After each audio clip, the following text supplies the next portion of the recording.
Hi hello ಎಲ್ಲರಿಗೂ ನಮಸ್ತೆ. ಇವತ್ತು ಹಾಗಲಕಾಯಿ ಪಲ್ಯ ಮಾಡೋದು ಹೇಗೆ ನೋಡ್ಕೊಳ್ಳೋಣ. ನೋಡಿ, ಕಟ್ ಮಾಡಿ ಇಟ್ಕೊಂಡಿರೋ ಹಾಗಲಕಾಯಿಗೆ ಅರಿಶಿಣ ಮತ್ತು ಉಪ್ಪು ಹಾಕ್ಕೊಂಡು ನೀರು ಹಾಕಿ 10 ನಿಮಿಷ ನೆನೆಸ್ತಾ ಇದ್ದೀನಿ. ಯಾಕಂದರೆ ಅದರಲ್ಲಿ ಇರ್ತಕ್ಕಂಥ ಕಹಿ ಎಲ್ಲ ಹೋಗುತ್ತೆ. ಇವಾಗ ಒಂದು ಬಾಣಲೆಗೆ ಸ್ವಲ್ಪ ಎಣ್ಣೆ ಹಾಕ್ಬಿಟ್ಟು ಈರುಳ್ಳಿ ಹಾಕ್ಕೊತಾ ಇದ್ದೀನಿ. ಇದಕ್ಕೇ ಒಂದು ಟೊಮೊಟೊ ಕಟ್ ಮಾಡಿ ಇಟ್ಕೊಂಡಿರೋ ಟೊಮೊಟೊ ಹಾಕ್ತಾಯಿದ್ದೀನಿ. ನೋಡಿ, ಫ್ರೈ ಮಾಡ್ಕೋಬೇಕು ಈರುಳ್ಳಿ ಟೊಮೊಟೊ. 10 ನಿಮಿಷ ಆಗಿದೆ. ಇವಾಗ ಹಾಗಲಕಾಯಿನೆಲ್ಲ ತಗೊಂಬಿಟ್ಟು ಹಾಕ್ಕೊಳ್ಳೋಣ.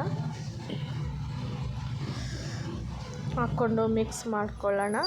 ನಿಮಗೆ ಹಾಗಲಕಾಯಿ ಫ್ರೈ ತೋರಿಸಿದ್ದೆ ನಾನು ಲಾಸ್ಟ್ ವೀಡಿಯೋದಲ್ಲಿ. ನೋಡಿ, ಎಷ್ಟು ಬೇಕಷ್ಟು ಖಾರ ಮತ್ತು ಉಪ್ಪು ಹಾಕ್ಕೋಬೇಕು.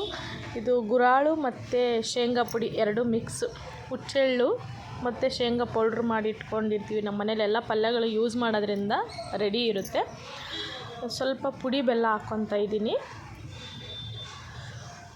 ಬೆಲ್ಲ ಹಾಕ್ಕೊಂಡು ಚೆನ್ನಾಗಿ ಮಿಕ್ಸ್ ಮಾಡಿಕೊಂಡು ಹಾಗಲಕಾಯಿ ಬೇಯಲಿಕ್ಕೆ ಸ್ವಲ್ಪ ನೀರು ಹಾಕ್ಕೋಬೇಕು ಫ್ರೆಂಡ್ಸ್. ನೋಡಿ, ಚೆನ್ನಾಗಿ ಮಿಕ್ಸ್ ಮಾಡಿ ಕುದಿಯೋಕ್ಕೆ ಬಿಟ್ಬಿಡೋಣ ಹಾಗಲಕಾಯಿ ಪಲ್ಯ.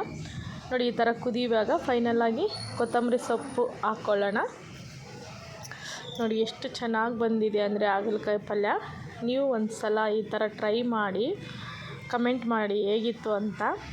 ಇವತ್ತು ನಾನು ಚಪಾತಿ ಜೊತೆ ಹಾಗಲಕಾಯಿ ಪಲ್ಯನ ಸರ್ವ್ ಮಾಡಿ ತೋರಿಸ್ತಾ ಇದ್ದೀನಿ. ಇನ್ನೊಂದು ಪಲ್ಯನೂ ಮಾಡಿದ್ದೆ ನಾನು, ದಾಲ್ ಮಾಡಿದ್ದೆ.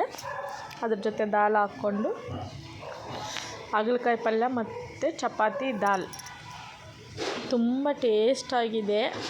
ನಾನು ಟೇಸ್ಟ್ ಮಾಡ್ತಾಯಿದ್ದೀನಿ. ನೀವು ಮಾಡಿಕೊಂಡು ಟೇಸ್ಟ್ ಮಾಡಿ. ಈ ವಿಡಿಯೋ ಇಷ್ಟ ಇದ್ದರೆ ಲೈಕ್ ಮಾಡಿ, ಶೇರ್ ಮಾಡಿ. Thank you.